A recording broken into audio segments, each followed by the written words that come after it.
한병철 교수는 한국 출신의 독일 철학자입니다. 독일어로 글을 쓰고 책을 쓰고 있는 그런 분인데요.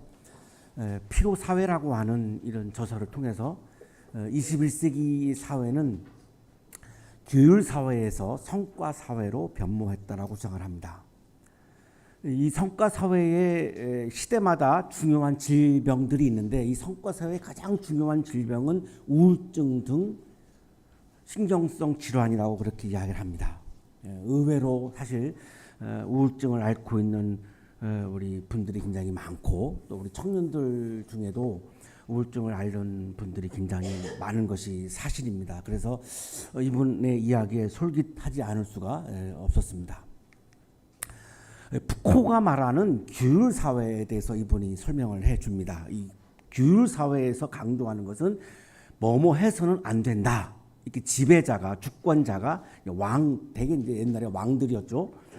백성들에게 이거 하면 안 된다라고 하는 걸 이제 강조하는 그런 부정성의 사회가 규율사회입니다. 우리가 규율사회를 거쳐왔죠.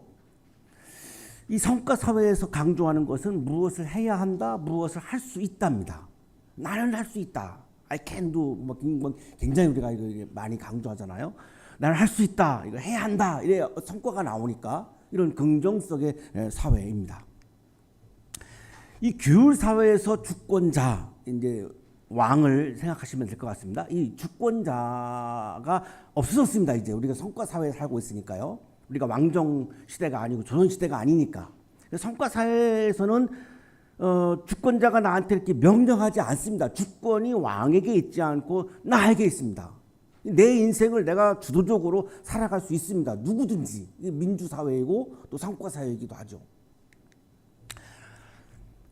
나에게 명령하는 타자가 없는데, 지배자가 없는데, 주권자가 없는데 내 스스로 유명한 셀럽이 되려고 스스로 자기를 착취합니다. 그러다 보면 그 끝은 우울증이다라고 얘기하는 겁니다. 왜냐하면 내가 할 수 있다를 굉장히 막 주문을 거는데 다 할 수가 없죠. 어느 순간에 가서 할 수 없다라고 하는 것이 확인될 때가 있습니다. 여기서 우울증이 온다라고 한병철 교수는 이야기를 합니다. 규율사회의 부정성은 광인과 범죄자를 낳는다. 반면 성과사회는 우울증 환자와 낙오자를 만들어낸다. 옛날에 왕이 지배하던 규율사회에서는 이 광인과 이 범죄자들이 양산을 했는데 내가 내 스스로 셀럽이 되려고 자기 스스로 자기를 힘들게 하고 자기를 착취하는 이 성과사회에서의 나오는 결과는 우울증 환자라는 겁니다. 성과사회에서의 성과의 주체자는 성과를 위해서 자기를 착취할 수밖에 없습니다. 그러지 않으면 성과를 낼 수가 없고 성과를 내지 아니하면 생존을 할 수가 없습니다. 그러니까 막 죽도록 거기에 빠져서 미쳐서 막 성과를 내기 위해서 나 스스로를 막 착취할 수밖에 없는 거죠. 그래서 한병철 교수는 성과사회에서 살고 있는 우리들은 자기 스스로가 가해자고 자기 스스로가 피해자가 되었다라고 이야기합니다. 결론에 가서 이 한병철 교수의 결론이 정말 압권입니다. 저는 이 책에 대해서 이야기를 많이 들었었고 우리가 좀 피로 사회에서 살고 있구나 이렇게 이야기를 하는 줄 알았는데 결론에 가서 정말 놀라운 이야기를 합니다. 철학도 공부했고 신학도 공부하신 그런 분이다 보니 아마 이런 통찰을 한 것 같은데요. 성과 사회가 앞으로 어디로 갈 거냐? 우리에게 우울증을 가져다 주니 성과 사회가 앞으로 어디로 가야 할 거냐? 도핑 사회로 가면 안 된다. 운동선수들이 좋은 성과를 내기 위해서 약물을 복용하는 걸 도핑이라고 하죠. 어제도 우리 김민재 선수가 도핑 테스트를 했습니다. 그 전에는 손흥민 선수가 했고요. 운동 경기가 끝나면 다 이렇게 무작위로 한 명 뽑아가지고 이 도핑 테스트를 하죠. 약물을 먹었나 안 먹었나. 왜냐하면 좋은 성과를 내기 위해서 약물을 복용하는 선수들이 있기 때문이죠. 나는 할 수 있다, 나는 해야 한다를 늘 막 주문을 거는데 내 몸은 힘들고 내 몸은 한계가 있고 체력에는 한계가 있다 보니까 그러면 이거를 해내기 위해서 내가 약물을 복용을 할 수밖에 없습니다. 이걸 도핑사라고 지금 말을 하는 거죠. 그렇게 가는 거는 정말 인류가 멸망하는 거다. 어디로 가야 하느냐? 놀랍게도 오순절 사회라고 하는 용어를 씁니다. 제가 깜짝 놀란 부분이 이 부분이었습니다. 이 성과 사회가 다음에 그럼 어디로 갈 거냐? 오순절 사회로 가야 한다. 이 오순절 사회는 잘 알고 계시지만 초대교회 교회가 탄생할 때 그 공동체죠. 인용하겠습니다. 신은 창조를 마친 뒤 일곱째 날을 신성한 날로 선포했다. 안식일을 말하는 거죠. 6일 동안 빠지게 일을 했으니까 피로가 온 거죠. 그래서 7일째는 쉬라는 겁니다. 하나님의 이 법입니다. 안식하라는 겁니다. 안식일이라고 하는 말은 다른 말로 하면 피로의 날이라는 겁니다. 피로하니까 쉼이 필요한 거죠. 6일 동안 열심히 일하지 않은 사람은 뭐 안식이 필요 없겠죠. 6일 동안 쉬었으니까. 그러나 6일 동안 열심히 일하는 사람은 피로에 빠져 있기 때문에 7일째 쉬라는 거죠. 이게 오순절 사회입니다. 그러니까 신성한 것은 목적 지향적 행위의 날이 아니라 무위의 날, 아무것도 하지 않는 날입니다. 6일 동안은 엄청나게 열심히 일했으니까 7일째에는 아무것도 하지 않는 게 안식일입니다. 유대인들은 지금도 안식일을 지킵니다. 안식일이 되면 관공서 다 문 닫고 관광지 다 문 닫고 버스도 안 다니고 일하지 않습니다. 이게 안식일입니다. 이거 다른 말로 하면 피로의 날입니다. 그날은 피로의 날이다. 피로는 무장을 해제한다. 내가 무엇을 성과를 이루어야지라고 내가 목적을 가질 때는 무장 해제가 되지 않습니다. 싸워서 이겨야 되니까요. 어마어마한 그런 막 도발하는 이런 기운, 막 전투력 이런 걸 막 상승시키죠. 그러나 안식일이 되면 피로의 날이 되면 그걸 다 무장을 해제하는 날입니다. 내가 뭔가를 막 성과를 이루어야 되겠다라고 하는 길을 다 내려놓는 거죠. 그리고 사람들이 모였습니다. 모여서 뭐 합니까? 사랑하는 겁니다. 위로하는 겁니다. 축복하는 겁니다. 이것이 오순절 사회입니다. 여기로 가지 아니하면 오순절 사회로 가지 아니하면 결국은 도핑 사회로 갈 수밖에 없다. 정해져 있다라고 한명철 교수는 보고 있는 겁니다. 진심으로 피로를 느끼는 사람들은 오순절 사회로 갈 수 있지만 아니야, 나는 지치지 않았어. 나는 슈퍼맨이야. 나는 슈퍼우먼이야. 나는 지치지 않아. 나는 강해. 나는 뭐든지 다 할 수 있어를 끝까지 주문을 거는 사람들은 안식을 추구하지 않습니다. 우리들의 힘의 원천이고 안식의 원천인 하나님을 바라보지 않습니다. 따라서 피로를 진심으로 느끼는 사람, 내 피로를 인정하는 사람들이 안식을 향할 수 있고 하나님을 추구할 수 있지. 끝까지 나는 슈퍼맨이다, 슈퍼우먼이다라고 하는 거를 주문을 거는 사람들은 안식도 필요 없고 하나님도 필요 없어진다는 겁니다. 오순절 사회로 가는 것이 불가능하다는 겁니다. 그래서 성과 사회의 반대편에 있는 것은 오순절 사회다. 도핑 사회로 가는 것은 막아야 한다. 라고 결론에 가서 강조를 합니다. 이분이 말하는 이 정말로 오순절 사회가 피로 사회다라고 하는 이 주장은 정말로 놀라운 그런 통찰이기도 하고 깜짝 놀라게 하는 그런 주장이기도 합니다. 피로 사회를 진심으로 깨달을 때 수고하고 무거운 짐진 자들아 다 내게로 오라. 내가 너에게 쉼을 주리라고 하는 그 예수님을 바라보게 됩니다. 그러나 오늘도 아니야, 나는 할 수 있어. 나는 슈퍼맨이야. 나는 슈퍼맨. 난 지치지 않아. 이거를 계속 되뇌 있는 분들은 안식을 추구할 수도 없고 쉼을 주신다라고 말씀하시는 예수님을 바라보기도 어려워집니다. 그러면 신앙의 세계로 들어갈 수가 없습니다.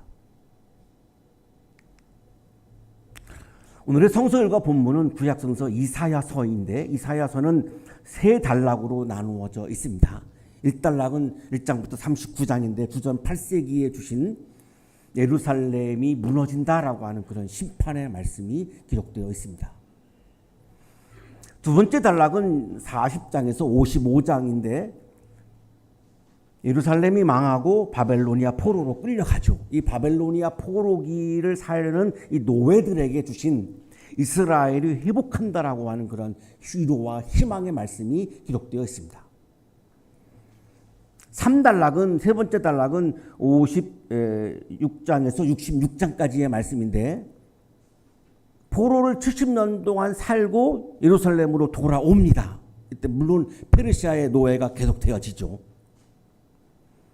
포로기 이후에 예루살렘 공동체에 아직도 노예로 살고 있는 이 히브리인들에게 남은 자들, 아직도 하나님 신앙을 잃지 않고 하나님의 신앙을 계속해서 붙잡으려고 하는 이런 남은 자들에게 주시는 그런 말씀이 이사야서 3단락의 말씀입니다. 오늘의 성서 일과의 본문은 2단락입니다.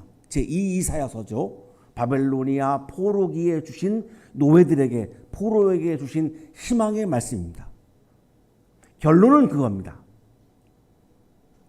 하나님을 바라보면서 하나님에게 소망하면서 하나님을 기다려라.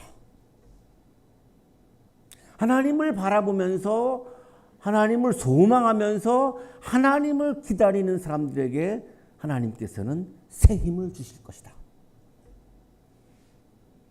그러나 바벨로니아 포로들이 유프라데스 강변에서 강제 노역을 하면서 우리는 할 수 있어. 나는 할 수 있어. 나는 성과를 낼 수 있어. 나는 돌아갈 수 있어. 우리는 고향으로 돌아갈 거야. 이런 주문을 외쳤다면 하나님을 바라보지 못했을 것입니다. 그래서 제2사야서 오늘의 본문은 성과를 바라보라는 게 아니고 내가 뭐든지 할 수 있는 나 자신을 바라보라는 게 아니고 하나님을 바라보고 하나님을 기다리라고 강조하는 말씀이 오늘의 성서 본문 말씀입니다. 오늘 본문은 굉장히 유명한 성구죠. 하나님을 앙망하는 사람에게 새 힘을 주신다. 이 앙망이라고 하는 단어가 우리 옛날 성경에는 나와 있습니다. 오늘 본문에는 우리 새번역에는 소망하며 이렇게 나와 있는데 히브리어로 이 앙망이라고 하는 단어는 히브리어 카바를 옮긴 말인데 이 카바라고 하는 단어는 웨이트입니다. 기다린다라고 하는 뜻입니다. 근데 개역 성경도 새번역도 다 이 웨이트로 기다리다라고 번역하지 않습니다. 왜 그랬는지는 잘 모르겠습니다. 그러나 영어 성경은 웨이트라고 표현하고 있습니다. 히브리어 성서를 더 정확하게 표현하고 번역을 한 거죠. 웨이트입니다. 하나님을 기다리는 걸 말합니다. 우리가 앙망한다 그러면 잘 와닿지 않아요. 이게 앙망한다는 게 뭐지? 이게 쉽습니다. 그냥 기다린다는 겁니다. 하나님을 기다린다라고 하는 겁니다. 유대인들은 70년 동안 바빌로니아 포로로 끌려가서 규율 사회에서 산 겁니다. 지배자가 있는 거죠. 바빌로니아 왕이죠. 이 왕이 지배자입니다. 주권자입니다. 그 주권자 밑에서 강제 노동을 하면서 규율 사회에서 착취를 받으며 산 겁니다. 그 규율 사회에서 착취 때문에 오는 거는 뭡니까? 피곤함입니다. 피로에 지쳐 있는 거죠. 피곤함에 지쳐 있는 거죠. 내가 아무리 노동을 해도 그 성과물은 다 왕이 가져갑니다. 다 빼앗깁니다. 그러니까 지칠 대로 지칠 수밖에 없는 겁니다. 여기서 유대인들에게 필요한 게 무엇입니까? 우리는 할 수 있다라고 하는 성과 사회의 구호가 전혀 아닙니다. 우리는 지금 피로 속에 있다. 우리는 지금 피곤에 지쳐 있다. 이거를 깨달아야 한다는 겁니다. 이거를 깨달아야만 안식의 원천인 하나님을 기다리는 신앙을 가질 수 있지. 우리는 지쳐 있다. 우리는 피곤에 빠져 있다라고 하는 걸 인정하지 않는 사람들은 하나님을 기다리는 마음이, 하나님을 기다리는 신앙이 생겨날 수가 없다는 겁니다. 그래서 하나님을 기다리다라고 하는 것을 오늘 이 본문은 굉장히 강조하는 겁니다. 오늘 성서일과 본문은 이렇게 시작합니다. 너희는 땅의 기초가 어떻게 세워졌는지 알지 못하였느냐? 땅의 기초, 이 우주의 창조를 말씀하는 거죠. 이 우주의 창조를 누가 했는지 너희들 몰라? 하나님이 했잖아. 바빌로니아 왕이 주권자라고? 아니, 하나님이 주권자이시지. 이 세상의 모든 주권은 하나님에게 있지 바빌로니아에게 왕에 있다고? 그거는 신앙이 없는 사람들이 이야기지. 너희들은 어릴 때부터 신앙을 배워온 사람들이 어떻게 그렇게 생각을 해? 땅의 기초가 어떻게 세워졌는데 하나님에 의해서 세워졌잖아. 그러면 이 모든 땅, 이 우주의 주권자는 하나님이잖아. 그러면 하나님을 바라봐야지. 하나님을 기다려야지. 왜 바빌로니아 왕을 바라보고 있어? 이런 의미가 담겨 있는 거죠. 자, 이 땅의 기초가 어떻게 세워졌느냐? 이 땅의 주권자가 누구냐라고 묻고, 그리고 22절에 가서 답을 하죠. 땅 위에 저 푸른 하늘에 계신 분께서 세상을 만드셨다. 하나님이 아니냐. 볼틸리라고 하는 신학자가 굉장히 우리들에게 중요한 이야기를 해주고 있습니다. 하나님은 어떤 분이냐? 하나님은 우리를 존재하게 하는 존재이신데 우리는 스스로 존재할 수 있는 존재가 아닙니다. 하나님은 우리를 존재하게 하는 존재인데 어떻게 그럼 우리를 존재하게 하시느냐? 저 하늘 위에서 딴 세계에서 아주 초월적인 세계에서 우리를 이렇게 내려다보면서 우리를 지배하고 우리를 조종하고 이런 군림하는 하나님이 아니라는 겁니다. 볼틸리 이야기는. 하나님은 누구시냐? The ground of being 이렇게 표현합니다. The ground of being. ground, 땅이라고 표현합니다. 하나님은 하늘이 아니고 땅이라는 겁니다. 굉장히 놀라운 표현입니다. 높은 곳에서 군림하는 하나님이 아니라 하늘에서 우리를 내려다보며 우리를 그냥 방관하는 분이 아니라 우리를 존재하게 하는 땅과 같은 분이라는 겁니다. 땅의 기초가 여기서 나오는 겁니다. 땅의 기초가 하나님입니다. 땅이 되셔서 우리를 떠받쳐 주시는 그라운드라는 거죠. 터전이라는 겁니다. 하나님은 오늘도 우리가 존재할 수 있도록 우리 밑에서 땅이 되셔서 우리를 떠받쳐 주고 계신다는 겁니다. 이게 지금 21장 22절에 나오는 하나님 개념입니다. 그라운드라는 거죠. 그 태초의 창조를 하신 하나님은 그럼 지금은 뭘 하시느냐? 오늘의 창조, 계속되는 창조를 하신다는 겁니다. 어떻게? 통치자들을 허수아비로 만든다는 겁니다. 이 세상을 지으신 분은 하나님이니까 하나님이 이 세상의 주권자인데 바빌로니아 왕이 자기가 마치 주권자처럼 행세를 하니까 하나님은 그러면 오늘의 창조를 어떻게 하시느냐? 그 가짜 주권자인 통치자들을 허수아비로 만든다는 겁니다.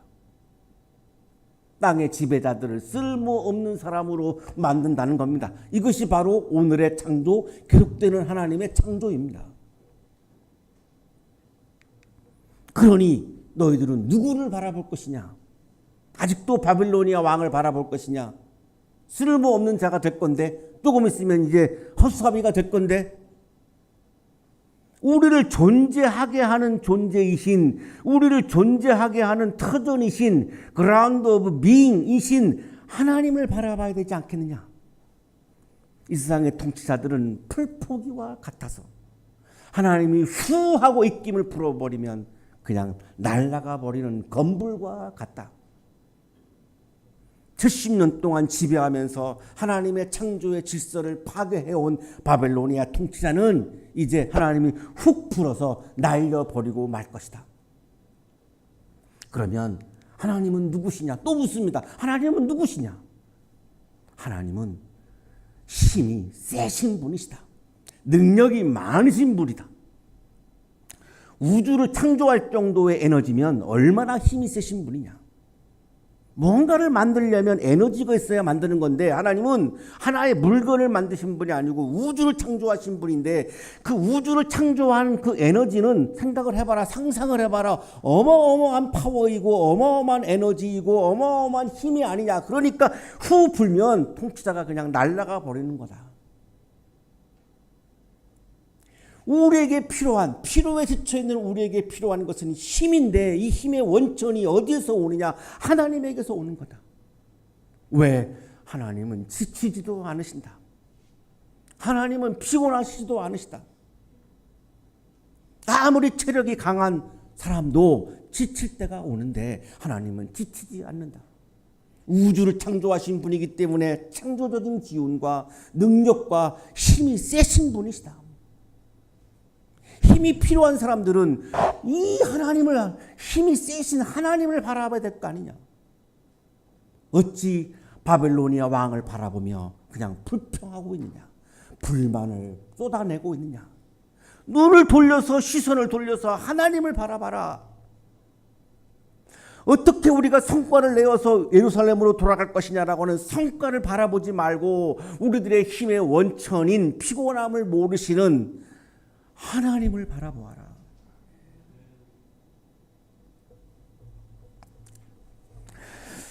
현재 카타르에서 아시안컵 축구대회가 열리고 있습니다. 사우디아라비아전에서 연장전까지 가가지고 승부차기를 하고 간신히 이겼습니다. 선수들이 너무나 지쳐 있습니다. 어제 호주와 8강전을 치렀는데 호주는 우리보다 훨씬 더 경기가 빨리 끝나서 이틀 더 많이 쉬었습니다. 그리고 걔네는 연장전도 안 치렀습니다. 당연히 호주가 체력이 셀 거라고 다 생각을 했습니다. 또 워낙 기본 체력이 좋고요. 연장전까지 갔는데 연장 후반에 가서 우리 선수들은 지칠 줄 모르고 뜁니다. 호주 선수들은 지쳐가지고 잘 움직이지도 못해요. 와, 정말 우리 선수들이 체력이 대단하더라고요. 그렇게 체력이 좋지만 경기가 끝나고 손흥민 선수가 철부닥 주저앉아가지고 고개를 숙이고 울더라고요. 힘들어가지고 말할 기운도 없어가지고. 그 체력이 세다는 손흥민 선수도 지칠 수밖에 없습니다. 그렇게 뛰는데 어떻게 안 지치겠습니까? 아무리 체력이 강한 사람도 지칩니다. 피곤합니다. 힘듭니다. 그러나 하나님은 피곤하지도 않고 지치지도 않는 분이라는 겁니다. 28절에서 말씀하죠. 그는 피곤을 느끼지 않으시며 지칠 줄을 모르시며 지혜가 무궁하신 분이시다. 그러니 힘이 필요할 때 누구를 바라볼 거냐? 하나님은 피곤한 사람에게 힘을 주시는 분이시고 기운을 잃은 사람에게 기력을 주시는 분이시다. 바벨로니아 왕은 내가 열심히 일했더니 그거를 다 뺏어가서 나를 더 피곤하게 만드는 왕이지만 하나님은 나에게 힘을 주시고 기력을 주시는 분이시다. 젊은이들이 피곤하여 지치고 장병들이 맥없이 비틀거려도 청년들이 피곤해 지치고 우리 청년들이 많이 지쳐 있어요. 그죠? 취업 준비, 학업, 연애의 실패, 등등등 이 앞에서 많이 지쳐 있어요.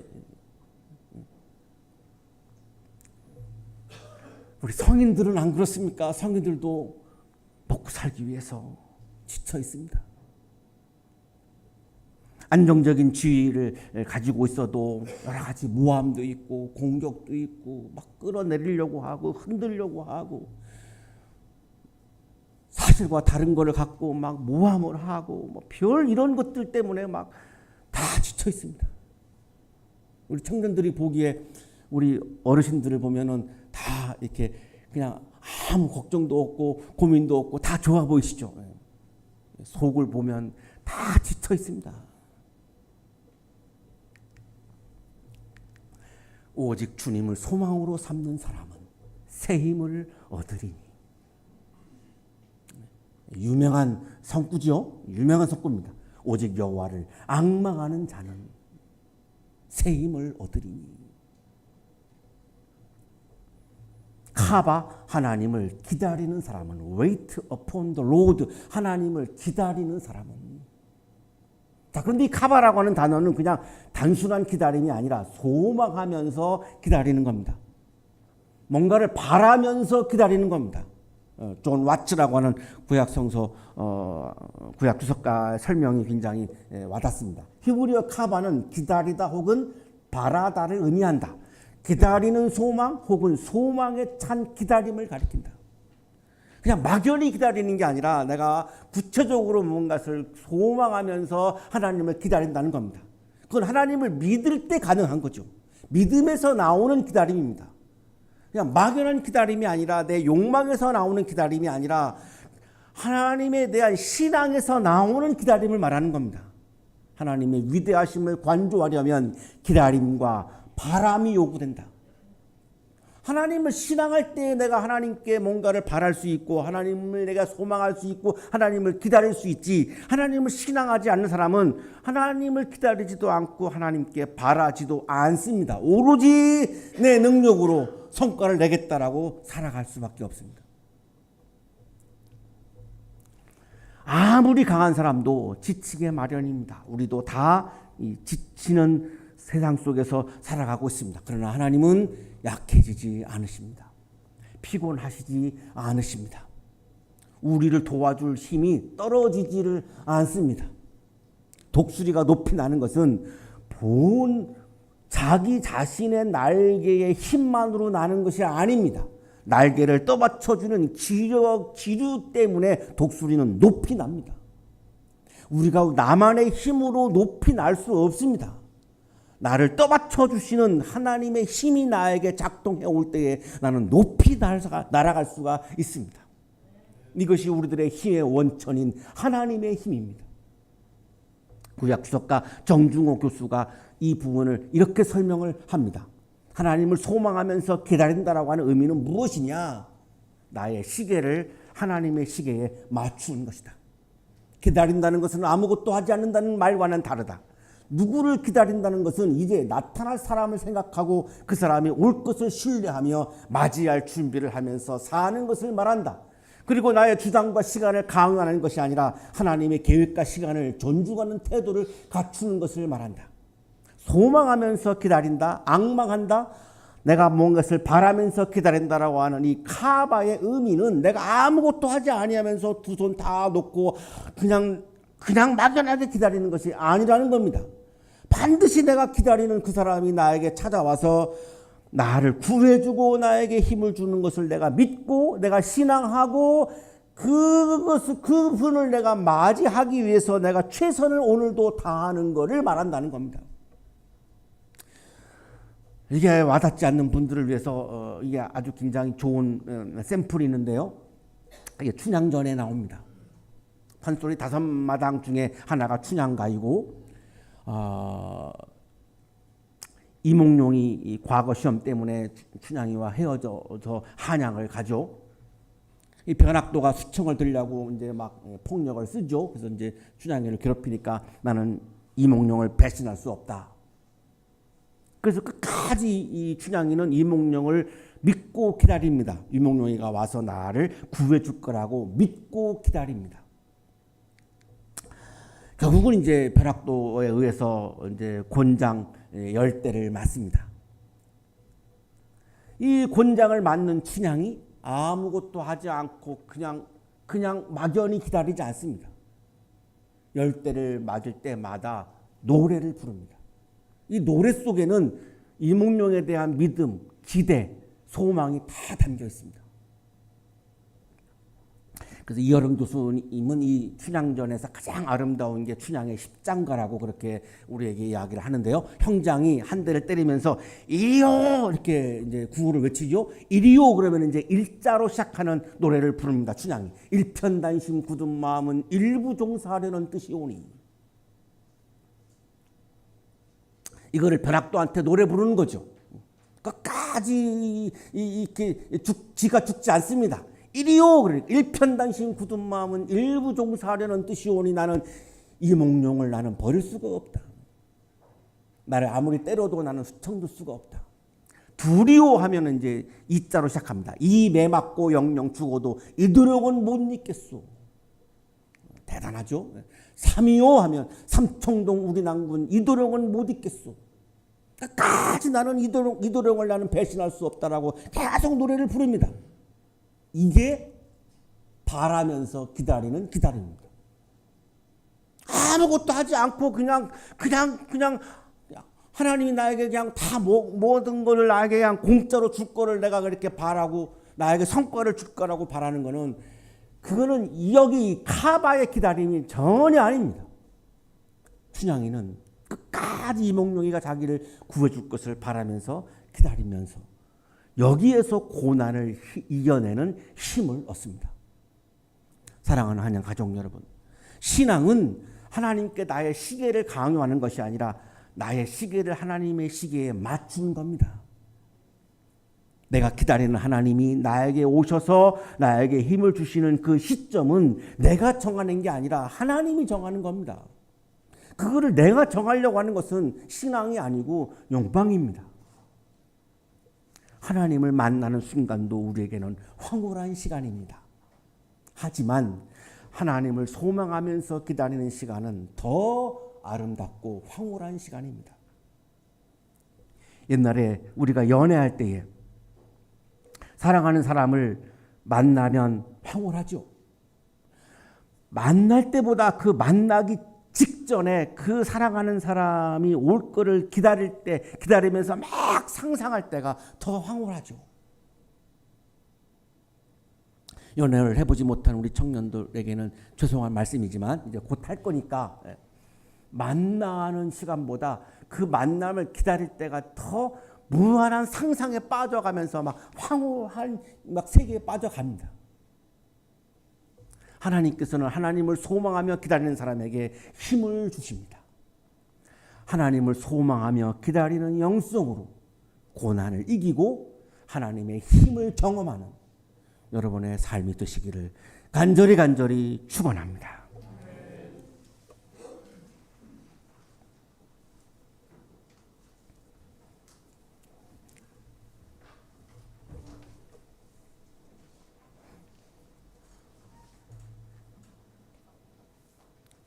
거룩하신 하나님, 성과를 내지 못해서 지칠 때가 많습니다. 피곤할 때가 많습니다. 예상하지 못한 어려움을 당하면서 나의 믿음이 흔들리기도 합니다. 평정심을 잃기도 합니다. 주님, 우리에게 단단한 믿음을 허락하여 주옵소서. 굳건한 신앙을 허락하여 주옵소서. 하나님을 믿고 하나님을 신앙하고 하나님이 오셔서 나를 구원해 줄 것을 믿으며 하나님을 기다리는 신앙을 풍성케 하여 주옵소서. 어렵고 힘들 때마다, 지칠 때마다, 피곤할 때마다 나는 할 수 있다라고 하는 주문을 외울 것이 아니라 나의 피로함을 인정하고 나에게 쉼과 힘을 주시는 하나님을 바라보는 믿음의 사람이 되게 하여 주옵소서. 하나님을 바라보며 하나님을 기다리며 하나님이 주시는 힘을 얻고 다시금 이 세상에서 충실히 최선을 다하며 아름답게 살아가는 그리스도인으로 살게 하여 주옵소서. 우리 한양대학교 속해 있는 우리 모든 식구들 한 사람 한 사람에게 하나님을 바라볼 때에, 하나님을 기다릴 때에 놀라운 신비로운 영적인 힘을 부어 주옵소서. 예수 그리스도의 이름으로 기도하옵나이다.